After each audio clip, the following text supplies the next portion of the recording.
اس نے کہا ہاں ٹھیک ہے، وہ چلے گئے۔ نظر رکھنے والا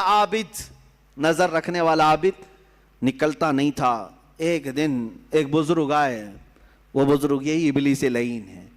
آ کر کے اس نے دروازے پر کہا کہ تیرے بھروسے ایک نوجوان لڑکی کو چھوڑ گئے ہیں، وہ گھر میں بیچاری اکیلی پک رہی ہوتی ہے اور بہت زیادہ اکتا جاتی ہے، کبھی کبھار بات تو کر لو، سو خیریت تو پوچھو۔ یہ اپنے صومعے کے دروازے تک آیا بس، اور وہاں سے اس کو پکار کر کے کہا، وہ لڑکی اپنے دروازے پر آئی، ایک دوسرے کو دیکھا اور بات چیت کیا، خیر خیریت پوچھا، یہیں تک تھی بات۔ لیکن شیطان یہیں سے اپنے کام شروع کرتا ہے۔ اس کے بعد دوسرے دن یہ عابد اور بات چیت شروع کر دیا۔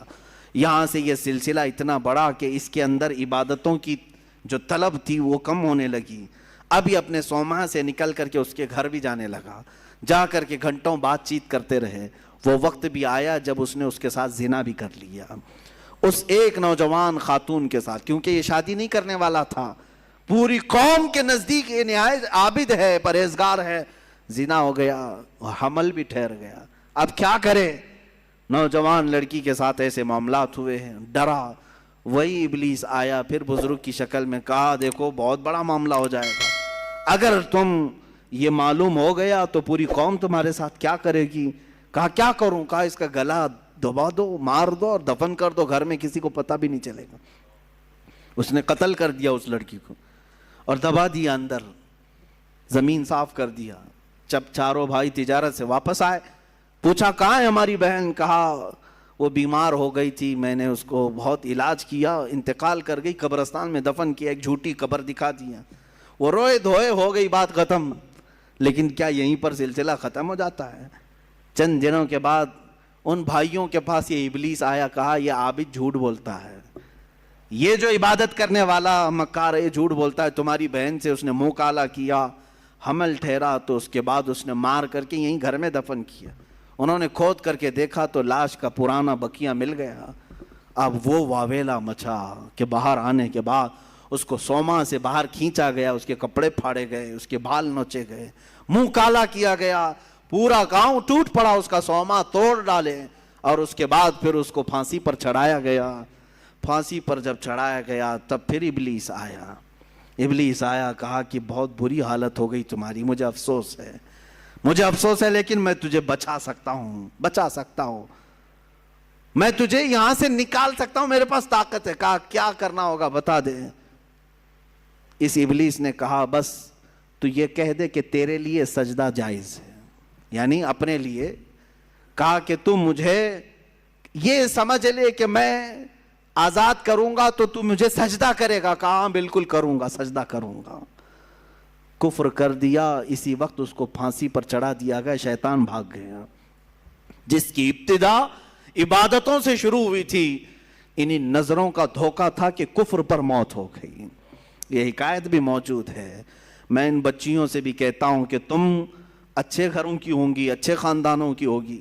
بہت ساری لڑکیاں یہ دلیل دینے لگ جاتی ہیں کہ ہم ان کو صحیح راستے پر لے کے آ جائیں گی، وہ مسلمان بن جائیں گے، فلاح ہو جائیں گے۔ تبلیغ کا اتنا ہی شوق ہے تو مجھ سے رابطہ کریں، بہت سارے میدان ہیں، میں بھیجوں گا تبلیغ کے لیے۔ صرف اور صرف کسی ایک لڑکے پر یہ اس طرح کے حالات، بسا اوقات ہم نے دیکھا ہے کہ تمہارا دین خطرے میں آ گیا اور کفر پر موت ہو گئی۔ ابھی چند مہینے پہلے، 6-7 مہینے پہلے کا ایک واقعہ گردش کر رہا ہے، اخبارات کی سرخی بھی بنا اور بہت سارے سوشل میڈیا پر یہ گردش بھی کرتی رہی بات۔ مدھیہ پردیش کے کسی علاقے کی ایک نوجوان لڑکی اپنے گھر چھوڑ کر بھاگی تھی اسی طرح سے، اور اس کے گھر گئی، سب کو چھوڑ دیا، 4 مہینے اس کے ساتھ نہیں گزارا۔ ایک دن اس نے صرف یہ کہا تھا کہ مجھے شام میں گھمانے کیوں نہیں لے جاتے۔ اسی بات پر جھگڑا شروع ہوا، یہاں تک پہنچا کہ اس غیر مسلم نے اس عورت کو گلا گھونٹ کے مار دیا۔ لڑکی مسلمان تھی، گھر واپس آ نہیں سکتی تھی، مر گئی، اور رو دھو کر کے گھر والوں نے کہا کہ بیمار ہو گئی تھی، ہم نے وہی واقعہ ہوا۔ لیکن پولیس کو بعد میں شک ہوا، تفتیش شروع کی، 3rd ڈگری لگایا تو سب بول دیا، کہا کہ ایسا ایسا ہوا تھا اور میں نے مار دیا ہے۔ عزیزان گرامی، پوسٹ مارٹم آنے کے بعد پتہ چلا 2 مہینے کے بعد کہ اس لڑکی کو انہوں نے اس طرح سے مار دیا تھا۔ میں ان بچیوں سے کہتا ہوں جو اپنے گھروں کی عزت کو لے کر کے نکل جاتی ہیں، آج میں اسی بات کی طرف آنا چاہتا تھا۔ آؤ تمہیں میں مثالی خواتین کی وہ زندگیاں بتاؤں جن کے اوپر مکہ والوں نے مظالم کے پہاڑ ڈھا دیے۔ کیا نہیں کیا اس سیدہ سمیہ کو لاکھوں سلام، جن کو گھر سے گرفتار کر کے مکہ کے کافروں نے بیچ بازار میں لایا اور گھوڑے کی ٹانگوں سے باندھ دیا، کہا سمیہ چھوڑ دے اپنے دین کو۔ اگر خواہشات ان عورتوں کے دلوں میں بھی ہوتی تو چھوڑ دیتی۔ مکہ کے بڑے بڑے رئیس ان کو اپنانے کے لیے تیار تھے، بڑے بڑے پیسے والے اپنے لیے اپنے گھر کو ان کو بلانے کے لیے تیار تھے۔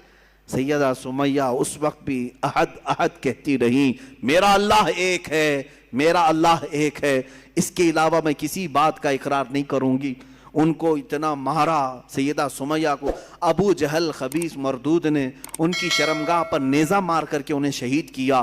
تمہیں معلوم ہے پوری اسلام کی تاریخ اٹھا کر کے دیکھنا، اسلام میں سب سے پہلے شہید ہونے والی اگر کوئی ہے تو سیدہ سمیہ ہے۔ وہ عورت ہے جنہوں نے جان پیش کر دیا، دین نہیں دیا، دین نہیں بیچا۔ حضرت فقیہہ، حضرت نہدیہ، حضرت زنیرہ، یہ وہ صحابیات ہیں جو باندیاں تھیں یا غلام تھیں، لیکن بہت ماری گئی ہیں، بہت تکلیف اٹھائی گئی۔ اب تک تم حضرت بلال حبشی کا ہی سنتے رہے نا، حضرت خباب کا سنتے رہے، حضرت نہدیہ کا سنو، حضرت زنیرہ کا سنو، حضرت فقیہہ، ایک ایسی صحابیاں ہیں جن کو خود حضرت عمر مارتے تھے ایمان لانے سے پہلے، اتنا مارتے تھے کہ تھک جاتے تھے اور بیٹھ کر کے کہتے کہ میں تجھے اس لیے نہیں چھوڑا ہوں کہ تجھ پر رحم آ گیا، اس لیے چھوڑا ہوں کہ میں تھک گیا ہوں۔ حضرت فقیہہ اس وقت بھی کہتی، عمر اگر تو ایمان نہیں لائے گا تو پھر تجھے ہر مار کے بدلے اللہ کی بارگاہ میں جواب دینا پڑے گا، اور اگر تو ایمان لے آتا ہے تو یہ مجھ پر جتنے مار مارا ہے سب معاف ہو جائیں گے۔ اس وقت کہتی تھی حضرت فقیہہ، کون عورت ہے جو مار کھانے کے بعد یہ کہے کہ تو ایمان لے آ جا؟ کون ہے؟ یہ ایک باندی تھی حضرت فقیہہ۔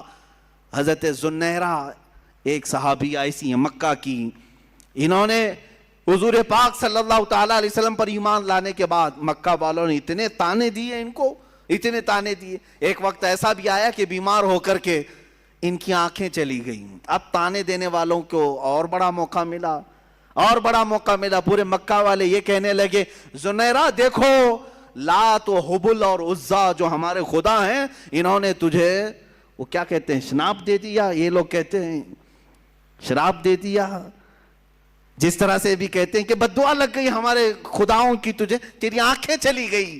حضرت زنیرہ ٹس سے مس نہیں ہوئی، مسکراتی تھیں اور کہتی تھیں، میری آنکھیں جس نے دیا تھا اس نے لیا، تمہارے خداؤں کو تو اپنے آس پاس کی بھی خبر نہیں ہوتی، ان کی خود کی آنکھیں نہیں دکھتی، وہ میری آنکھیں کیا لیں گے؟ دوسرے عورتیں بہت جلدی ان باتوں کی طرف آ جاتی ہیں، ارے کہیں ایسا تو نہیں ہے کہ حقیقت میں جو کہہ رہے ہیں کہ فلاں کی بددعا لگ گئی، اب شگن ہو گیا، فلاں ہو گیا۔ ان کی آنکھیں چلی گئی تھی تب بھی وہ ایمان پر قائم تھی۔ یہاں بچے رونے لگ جائیں، 3-4 دن ستانے لگ جائیں تو آ جاتے ہیں، کہا کہ حضرت ہم نے سنا ہے کہ اس کا نام کوئی سخت ہو گیا ہے، اس کی وجہ سے یہ ایسا ستا رہا ہے، پریشان کر رہا ہے۔ پوچھا نام کیا ہے؟ کہا حسین ہے۔ کوئی سخت نام ہے؟ وہ عورتیں بھی آئی جنہوں نے اپنی بچیوں کا نام زینب رکھا، کہا حضرت نام کا تو کچھ اثر نہیں ہو رہا ہے۔ معاذ اللہ رب العالمین، اسلامی نام رکھے ہو، انت وشواس کہاں سے تمہارے اندر آیا ہے؟ ہاں برے نام اگر رکھے ہو تو پھر بدلو، لیکن اسلامی نام اگر ہیں تو بیماریاں تو آتی جاتی رہتی ہیں۔ ناموں سے بیماری اگر آنی ہوتی، ناموں سے ہی جانی ہوتی تو شاید ساری دنیا والے ایک ہی نام رکھتے، آج ایک ہی نام رکھتے کہ ہاں جو صاف ستھرا ہو، جس نام سے کبھی بیماری نہیں آتی، سارے لوگ وہی نام رکھتے۔ ایسا نہیں ہے، یہ اس طرح کی اندھی عقیدتیں جو داخل کی گئی۔ حضرت زنیرہ اس صحابیہ سے ہمیں ملتا، آنکھیں چلی گئی تب بھی وہ ایمان پر اس طرح قائم تھی اور کہتی، مجھے ایمان لانے کی وجہ سے آنکھیں نہیں گئی ہیں، تمہارے خداؤں کو آس پاس کا ہوش نہیں ہوتا، وہ میری آنکھیں کیا لیں گے؟ حضرت ام شریک ایک صحابیہ ایسی ہیں، مکہ والوں نے، ان کے خاندان والوں نے، ان کے ددیال ننیحال دونوں خاندانوں نے مل کر کے کیا کیا جانتے؟ حضرت ام شریک کو کڑی دھوپ میں کھڑا کیا, ایسی دھوپ میں کہ جو ریتیلی زمین ہے کھلے میدان میں ان کو کھڑا کرتے, اور اگر وہ آگے بڑھتی تو کوڑے سے مارتے, اسی میدان میں کھڑا کرتے. کتنی دیر؟ گھنٹہ 2 گھنٹہ نہیں, 3 دن تک کھڑا رکھا. بھوک اور پیاس کی شدت کی وجہ سے ان کی آنکھیں باہر آنے لگ گئی تھی. حضرت ام شریک, یہ بھی صحابیاں ہیں, اس کڑی دھوپ میں, آج مکہ کی دھوپ جانتے ہیں آپ 50 ڈگری کے اوپر جاتی ہے, 50 ڈگری کے اوپر, شاید آپ 35-40 ڈگری میں ہی پریشان ہو جاتے ہیں, 50 ڈگری سے اوپر کی دھوپ برداشت کرتی ہوئی گرم ریت پہ کھڑی رہی 3 دن تک. 3 دن کے بعد وہ کہنے لگے کہ تو اپنے خدا کو چھوڑ دے, چھوڑ دے. حالت ایسی ہو گئی تھی کہ کانوں میں آواز تک نہیں آ رہی تھی. میں نے روایت پڑھا, آنکھیں بھیگ گئی. حضرت ام شریک پوچھنے لگی کیا کہہ رہے ہیں؟ تو انہوں نے اشارہ کر کے کہا ایک کو جو تو مانتی ختم کر دے. کان سنائی نہیں دے رہے, آنکھیں باہر آ چکی ہیں, جسم تپ رہا ہے, پیروں میں چھالے پڑ گئے. تب وہ پکار کر کے کہتی اللہ احد, اللہ احد, اللہ ایک ہی ہے, ایک ہی ہے. کوڑے مار مار کر کے ان کو زخمی کر دیا تھا. حضرت ام شریک